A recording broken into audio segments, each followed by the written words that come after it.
महाराष्ट्र की सियासत में गहमा गहमी मची हुई है।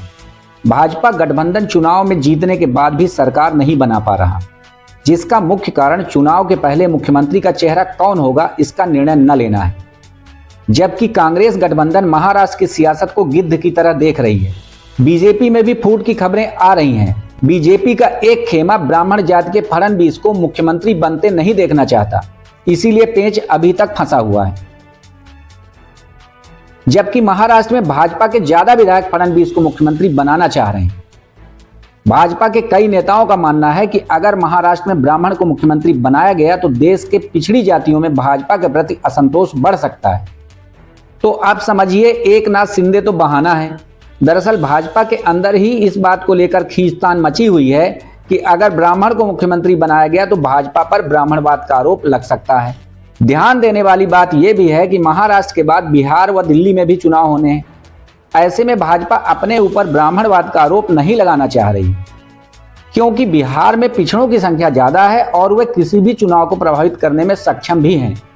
याद करिए, जब पिछले चुनाव में मोहन भागवत ने आरक्षण के खिलाफ बयान दे दिया था तो किस तरह से लालू एंड कंपनी ने भाजपा को घेर लिया। आरएसएस का मोहन भागवत ये बोल रहा कि रिजर्वेशन को खत्म किया जाए। मैंने रिजर्वेशन कैंसिल कर दो, खत्म।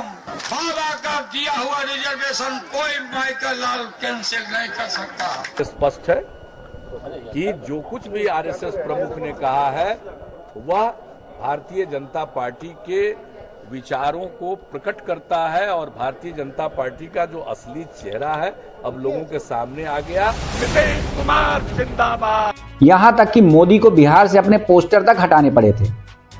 तो समझिए, भाजपा क्यों नहीं बनाएगी फडणवीस को मुख्यमंत्री। अगर फडणवीस को मुख्यमंत्री बनाते हैं तो लालू एंड कंपनी भाजपा को बिहार में ब्राह्मणवाद पर घेर लेगी और वहां नुकसान हो सकता है। ऐसे में कयास लगाए जा रहे हैं कि भाजपा गठबंधन मध्य प्रदेश व राजस्थान की तर्ज पर किसी नए विधायक को महाराष्ट्र में मुख्यमंत्री बनाने पर विचार कर सकती है।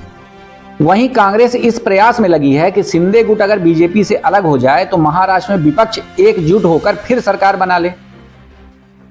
सूत्रों से पता चला है कि कांग्रेस अजीत पवार व शिंदे के संपर्क में है भी। ऐसे में इस बात से भी इनकार नहीं किया जा सकता कि कांग्रेस शिंदे को मुख्यमंत्री व अजीत पवार को उप मुख्यमंत्री स्वीकार कर महाराष्ट्र की सियासत में एक नई कहानी न लिख दे। एक और सोलापुर सीट को लेकर राहुल गांधी प्रणीति शिंदे से नाराज चल रहे हैं, क्योंकि सोलापुर सीट शिवसेना उद्धव ठाकरे के खाते में गई थी, पर सुशील शिंदे ने यहां एक निर्दलीय का समर्थन कर दिया, जो बात अब लीक भी हो चुकी है। ऐसे में अगर राहुल गांधी एक नाथ अजीत पवार को साथ लेकर कुछ करना चाहेंगे तो उद्धव ठाकरे एक नाथ शिंदे को मुख्यमंत्री के रूप में स्वीकार नहीं करेंगे। मतलब उद्धव एक बार फिर भाजपा से गठबंधन कर सकते हैं, पर भाजपा फिर फंसेगी, क्योंकि उद्धव मुख्यमंत्री बनने की शर्त पर ही भाजपा का साथ देंगे। आने वाले 1-2 दिन में सब साफ हो जाएगा, पर राजनीति में कुछ भी असंभव नहीं है। मेरी इन बातों से आप कितने सहमत हैं कमेंट बॉक्स में जरूर लिखिए। साथ ही हमारे चैनल को सब्सक्राइब कीजिए ताकि हमारे नए अपडेट्स आप तक पहुंचते रहें। नमस्कार।